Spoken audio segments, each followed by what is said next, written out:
A candle vigil was held at 𝐒𝐓𝐔𝐃𝐄𝐍𝐓 located along National Highway 102 for the two departed souls to rest in peace in the heavenly abode last night.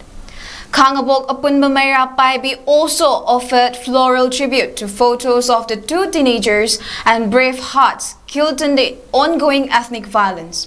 Various slogans demanding swift delivery of justice and restoration of peace in the state were chanted on the occasion. Speaking to media on the sidelines, 𝐒𝐓𝐹 decried the atrocities of Kuki militants towards Meiteis.